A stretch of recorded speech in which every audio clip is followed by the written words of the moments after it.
Bonjour ou bonsoir à tous. Nous allons dans cette vidéo parler de 5 bénéfices d'être en Jésus-Christ. Le premier bénéfice, c'est la vie éternelle. Celui qui est en Jésus-Christ obtient la vie éternelle. Ce qu'il faut savoir, c'est que il y a la vie physique et la vie dans l'éternité. Dans la vie physique, c'est la vie que nous menons sur cette terre. Sur cette terre, nous vivons 80 ans, 90 ans. Certains vont même jusqu'à 100 ans, 105 ans. Mais il y a une autre vie. Après la mort physique, il y a une autre vie. La vie éternelle. La vie sur terre est de courte durée. Mais il y a une vie dans l'éternité qui va durer éternellement. Et celui qui est en Jésus-Christ bénéficie, hérite de la vie éternelle avec Dieu. C'est le premier bénéfice. Voilà pourquoi nous disons que nous mourrons jamais, car l'Esprit va auprès de Dieu. Soit nous allons éternellement dans le bonheur éternel, si je peux ainsi m'exprimer, ou nous allons dans le châtiment éternel que certains appellent l'enfer, mais que la parole de Dieu, la Bible, appelle la géhenne. Ce qu'il faut savoir encore, c'est que c'est le corps qui meurt, pas l'esprit. L'esprit ne meurt pas, mais le corps meurt. La parole de Dieu nous dit, tu es poussière, tu retourneras à la poussière. On parle du corps, mais l'esprit va dans l'éternité, soit avec Dieu, soit dans le châtiment. Et celui qui est en Jésus-Christ obtient cette grâce, car c'est une grâce d'être sauvé et d'hériter la vie éternelle. Lorsque nous allons dans Marc chapitre 16, le verset 16, il est dit « Celui qui croira et qui sera baptisé sera sauvé, mais celui qui ne croira pas sera condamné. » C'est celui qui croit qui sera sauvé. Celui qui croit en Jésus-Christ, qui le reçoit comme Seigneur et Sauveur. Et on ne parle pas, comme je l'ai dit, on ne parle pas de l'esprit, on parle du corps. C'est le corps qui meurt. Pourquoi? Parce que chacun d'entre nous, si Christ tarde à venir, nous allons tous mourir. Tous nous allons mourir. C'est une promesse. La mort physique est une promesse. Car il dit, tu es poussière, tu retourneras à la poussière. Donc physiquement, je prends un exemple. Lorsque le Seigneur reprend par exemple son serviteur, il y a deux sortes de manières, on va dire deux portes. La mort ou l'enlèvement. Lorsqu'on regarde la parole de Dieu, les apôtres sont morts. Il y a quelques exceptions qu'on peut voir avec Enoch, avec d'autres, où Dieu les a enlevés. Mais sinon, une des portes pour aller auprès de Dieu, une des portes pour aller dans l'éternité, pour aller dans le sein d'Abraham qui est le paradis, c'est la mort ou l'enlèvement. Tu es poussière, tu retourneras à la poussière, mais on parle du corps, on ne parle pas de l'esprit. Donc, ce que tu dois savoir, c'est que être en Jésus-Christ, recevoir Jésus-Christ dans sa vie, t'assure une place dans l'éternité. Je répète, t'assure une place dans l'éternité. Voilà pourquoi le Seigneur dit que je t'ai préparé une place et le Seigneur reviendra te récupérer. Et toi, tu iras. Voilà pourquoi, lorsqu'on lit la parole de Dieu, il est dit que ceux qui sont morts en Christ vont ressusciter premièrement et ceux-là qui seront enlevés seront transformés. Si tu es déjà mort, si Christ tarde de venir et que tu meurs, tu seras ressuscité pour aller dans l'éternité. Et pour ceux-là qui seront encore vivants, parce qu'il y aura encore des personnes qui seront sur terre, ils seront transformés. Transformés pour aller dans les airs auprès du Seigneur.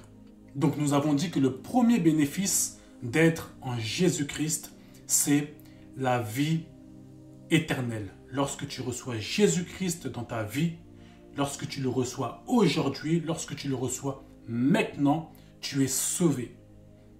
Et lorsque tu es sauvé, au moment où tu es sauvé, parce que tu l'as reçu dans ta vie, tu as déjà une place dans l'éternité. La vie éternelle. La vie éternelle avec Dieu. Le deuxième bénéfice, c'est la joie. Et là, je vais m'expliquer. On ne parle pas de la joie du monde, mais on parle de la joie de Dieu. La parole de Dieu nous dit « Soyez toujours joyeux ». On parle de la joie de Dieu. Dans le monde, il y a des personnes que vous pouvez voir, qui ne sont pas forcément en Christ, qui sont joyeux. Mais lorsque un problème arrive, lorsque des circonstances arrivent, cette joie disparaît. C'est différent avec celui qui est ancré en Christ. Celui qui est ancré en Christ a une joie permanente en lui. Ça veut dire que même quand tout va mal, il a la joie de Dieu en lui. Pourquoi il a la joie de Dieu en lui? Parce qu'il sait que ce qu'il y a sur terre n'est que vanité. Il sait que le meilleur est dans l'éternité. La souffrance qu'il voit ici, sur terre, est passagère. Il sait que ça va durer peu de temps. Ça va durer peut-être quelques années. D'ailleurs, il va vivre 90 ans, peut-être 90, peut-être 95, peut-être 100. Mais c'est de courte durée. Il sait, en pensant à l'éternité. La parole de Dieu nous dit qu'au ciel, il n'y aura ni pleurs, ni deuil. En pensant déjà à ce que la parole de Dieu dit sur l'éternité, tout en étant sur terre, il a déjà la joie. En sachant et en pensant qu'il vivra avec son Dieu, avec son Père dans l'éternité, pour toujours. Tout en étant sur terre, il a la joie. Il a la joie. Et cette joie n'est pas communiquée par le monde. Elle est communiquée par le Saint-Esprit. Donc cette joie, c'est une joie intérieure. Voilà pourquoi nous avons des chrétiens qui, malgré toutes ces circonstances qu'on peut voir autour d'eux, dans le pays où ils habitent, mais vous les trouvez joyeux. Mais comment tu peux être joyeux après les choses qui se passent dans ce monde, après les choses qui se passent dans ce pays? Parce que le Saint-Esprit en moi me rend joyeux. Et le Saint-Esprit ne te rend pas joyeux par rapport aux choses qu'il y a autour de toi. Le Saint-Esprit te rend joyeux par rapport aux choses que les hommes ne voient pas. Les païens, je dirais même certains païens ou même des chrétiens charnels, lorsque les soucis, les problèmes tombent sur eux, ils perdent la joie. Ils perdent la joie. Parce qu'ils ne sont pas attachés. Ils ne sont pas ancrés en Christ. Ce qui fait qu'il n'y a pas de connexion et il n'y a pas de distribution de joie. Et on parle de la joie de Dieu. Certains vont dire, oui, mais moi, il m'arrive d'être joyeux. Je parle par exemple d'un païen. Mais est-ce de courte durée ou de longue durée? Parce qu'on parle de la joie de Dieu. De la joie de Dieu que tu as à l'intérieur de toi. La joie de Dieu, c'est une joie qui te rend calme, qui te rend joyeux, qui te rend serein malgré les choses qui peuvent t'arriver. Tu peux avoir un problème qui t'arrive. Je prends un exemple. Un homme en Jésus-Christ, en pleine route, il a un problème. Par exemple, il y a un pneu qui lâche. Certains dans cette situation vont commencer à paniquer, ils vont commencer à pleurer. Mais bizarrement, lui se met à rigoler. Il est calme, il est serein. Mais d'où lui vient cette joie? Parce qu'il n'y a aucun rapport entre la joie qu'il a et le problème qui lui arrive. C'est parce que la joie qui lui est communiquée par le Saint-Esprit, c'est une joie qui veut lui faire comprendre que Dieu est là dans sa situation. Dieu est là dans son problème. Donc si tu sais que Dieu est là dans ton problème, que Dieu te précède que Dieu prend soin de toi, pourquoi je paniquerais? Au contraire, je suis joyeux parce que je sais qu'il est là. Je sais qu'il est là. Donc, le problème ne me rend pas triste. Le problème, malgré que le problème est là, je reste toujours joyeux. Pourquoi la parole de Dieu nous dit « Soyez toujours joyeux ». En soi, ayez toujours confiance en Dieu, croyez toujours en Christ, marchez toujours avec le Saint-Esprit et la joie sera toujours permanente. La joie sera toujours permanente en vous.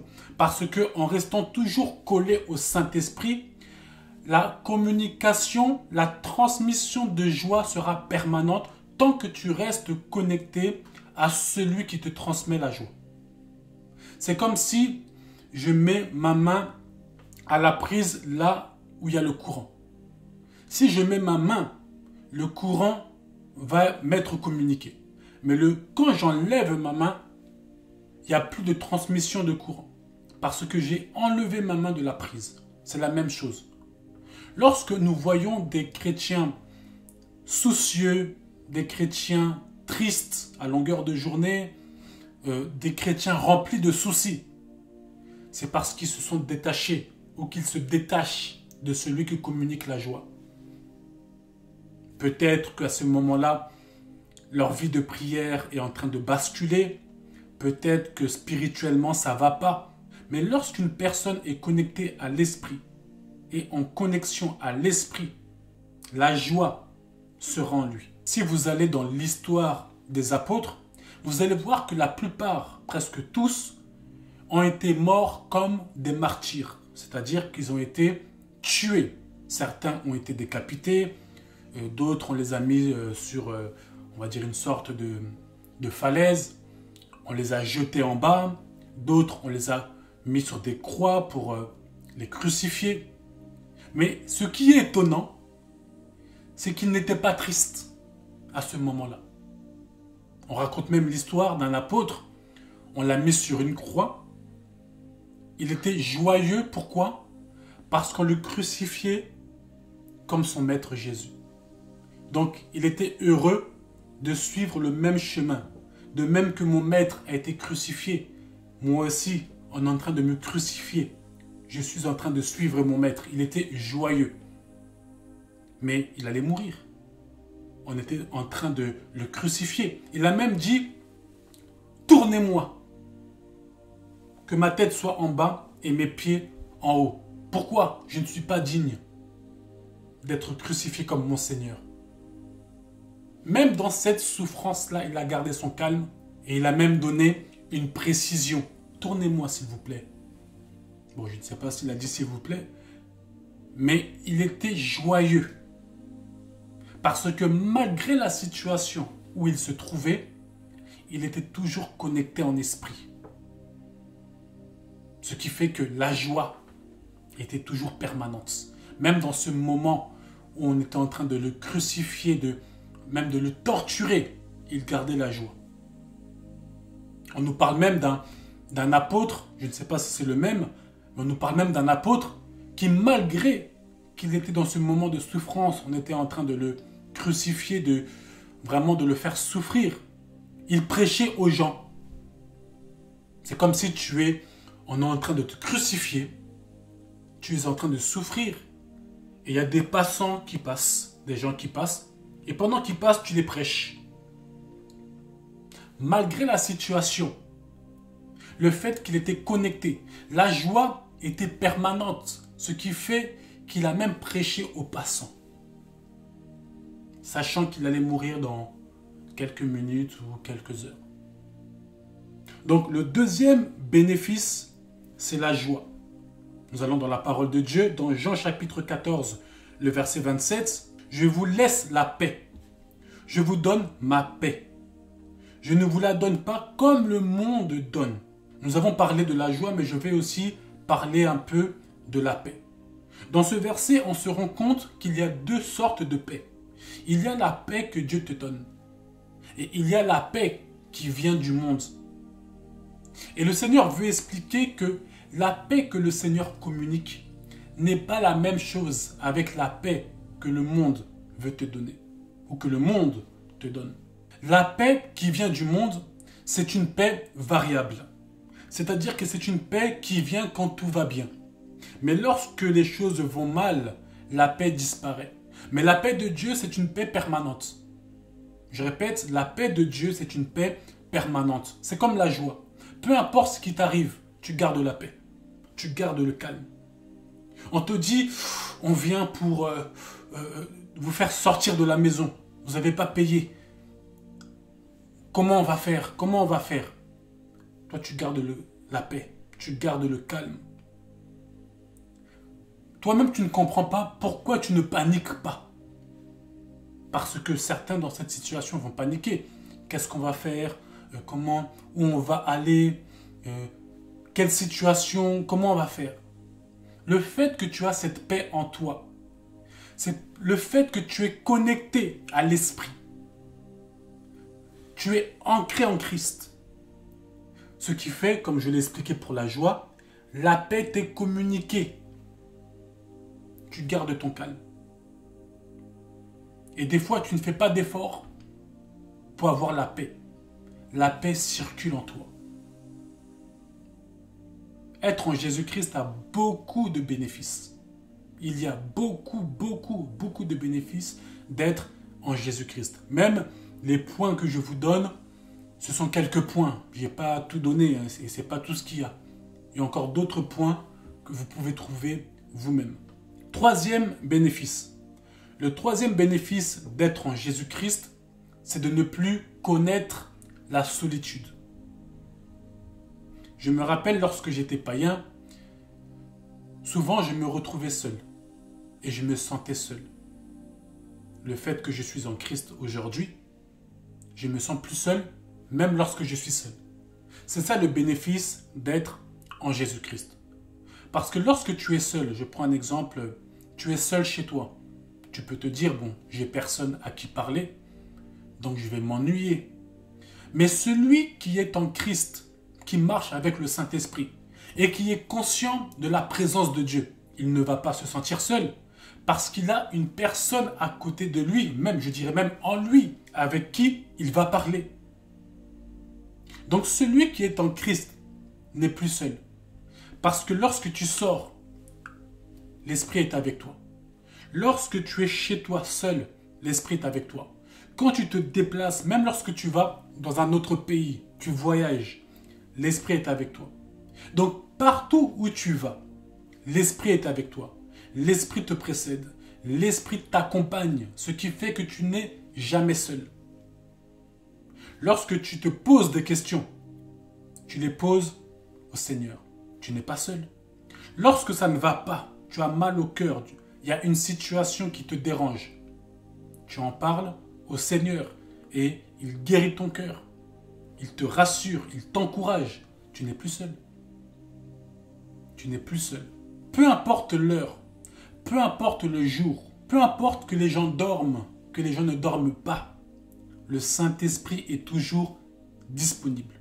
L'Esprit de Christ, l'Esprit du Seigneur est toujours disponible. Ce qui fait que tu n'es jamais seul parce que tu as un ami qui est avec toi 24 heures sur 24, 7 jours sur 7. Même quand les gens t'abandonnent, ça ne te fait rien. Parce que même si tu en perds 4, tu en as toujours un qui est avec toi, le Seigneur. Même quand les gens ne t'encouragent pas, tu sais qu'il y a quelqu'un qui m'encourage. Quand tu as des gens qui ne croient pas en toi, des personnes qui te minimisent, il y a une personne qui croit en toi. Il y a une personne qui a des projets pour toi parce que le Seigneur dit, je connais les projets que j'ai formés sur vous. Il a des projets pour toi. Même quand les gens ne veulent pas te prendre dans leurs projets, même quand ces personnes disent, tu n'es pas assez compétent, le Seigneur dit qu'il prend les choses folles du monde pour confondre les sages. Même quand tu penses que tu n'as pas de capacité, même quand tu penses que tu es inutile, le Seigneur a besoin de toi. Il ne te met pas de côté. Tout ça pour te dire que tu n'es plus seul. Tu n'es plus seul. Toi qui vis dans la solitude, toi qui te sens seul, si tu viens à Christ, Si tu marches avec le Saint-Esprit, tu ne seras jamais seul. Tu seras toujours accompagné. Même dans tes projets, il va t'accompagner. Même lorsque tu vas à l'école, tu as des examens, tu as des devoirs, il va t'accompagner, il va t'aider. Tu ne seras jamais seul. Dans Matthieu chapitre 28, le verset 20, il est dit « Et voici, je suis avec vous tous les jours jusqu'à la fin du monde. » Ce qui veut dire qu'il sera toujours avec toi et que toi, tu ne seras jamais seul. Parce que jusqu'à la fin du monde, il sera avec toi. Mais même après, dans l'éternité, vu que tu seras toujours avec lui, tu vivras avec lui dans l'éternité, en soi, tu ne vas jamais te séparer de lui. Une fois que tu es en Christ, l'Esprit ne va jamais te lâcher. Tu auras un ami pour toujours. Et quand on dit pour toujours, c'est vraiment pour toujours. Ce n'est pas des gens qui viennent dans ta vie et qui s'en vont, des personnes qui viennent te voir le matin, qui repartent le soir. Le Saint-Esprit est là 24 heures sur 24, 7 jours sur 7. Le quatrième bénéfice, c'est un guide pour la vie. Un guide pour la vie. Le Saint-Esprit est pour le croyant un guide primordial. Vous savez, il y a dans la vie des personnes qui sont fils uniques ou filles uniques. Vous avez d'autres personnes qui n'ont pas de grands frères ou de grandes sœurs. Donc, ils n'ont pas de personne pour les encourager, pour les guider dans la vie. Mais laisse-moi te dire que le Saint-Esprit est un guide pour le croyant, pour celui qui est en Christ. Et ce qu'il faut savoir aussi, c'est que les hommes peuvent te guider. Ils vont te regarder, ils vont se dire « Non, toi, tu dois aller dans l'informatique.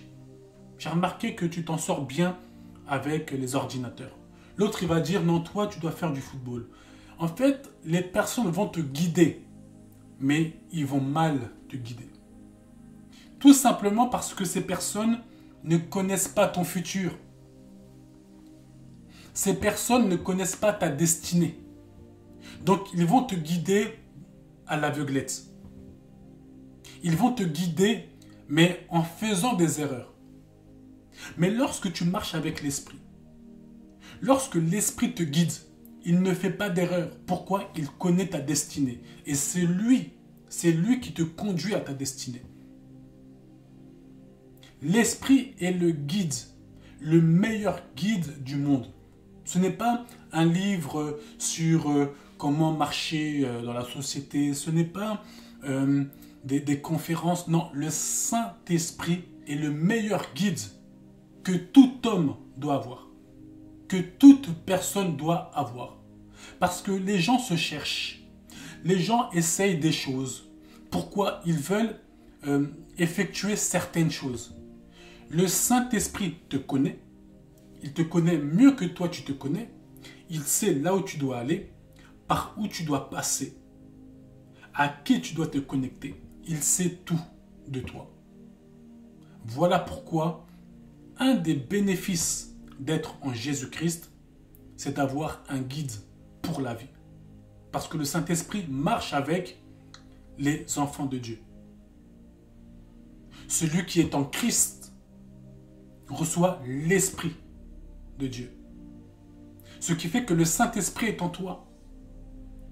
Et si tu es guidé par l'Esprit, quand je dis guidé par l'Esprit, parce que on peut être aussi de temps en temps être guidé par la chair, quand tu es guidé par l'Esprit, tu marches par l'Esprit, les choses vont aller de bon train. Après, j'ouvre une parenthèse, être guidé par l'Esprit ne veut pas dire forcément que tu vas passer que par des bonnes choses. La parole de Dieu nous dit que Jésus a été conduit par l'Esprit dans le désert pour être tenté par le diable. Vous comprenez? Mais cette tentation avait un but. Pour dire que le Saint-Esprit peut te guider dans un chemin que toi tu vas trouver dangereux. Mais le Saint-Esprit sait pourquoi il te conduit vers là. Ce n'est pas forcément que dans toutes les conduites, si je peux ainsi m'exprimer, où il t'emmène, c'est que des bons endroits. Non, ce n'est pas que des bons endroits. Ça peut être aussi des endroits où il va te mettre à l'épreuve. Des endroits où il va te tester, où il voudra t'apprendre certaines choses. Donc voilà.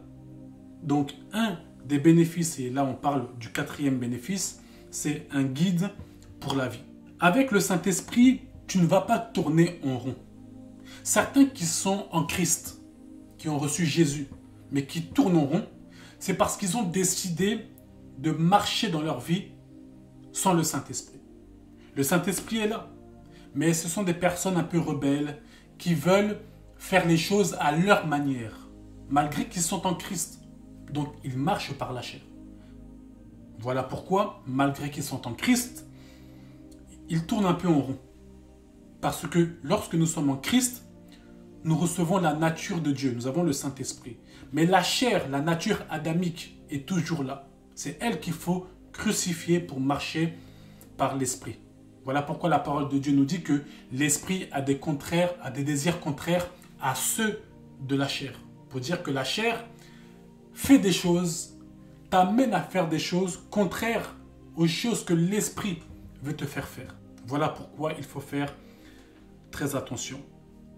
Dans Jean chapitre 14, le verset 26, il est dit « Mais le Consolateur, l'Esprit Saint, que le Père enverra en mon nom, vous enseignera toutes choses et vous rappellera tout ce que je vous ai dit. » Le Saint-Esprit sera là pour t'enseigner, pour te guider et pour t'orienter. Il n'est pas là simplement pour te guider, il est là aussi pour t'enseigner. J'ouvre une parenthèse, mais le Saint-Esprit peut t'enseigner la mathématique. Il ne faut pas mettre le Saint-Esprit dans une case pour dire que la seule chose qui va m'enseigner, c'est Apocalypse. La seule chose qui va me révéler, c'est le livre de Matthieu, c'est comment prier. Non, il peut aussi te guider sur comment t'habiller, comment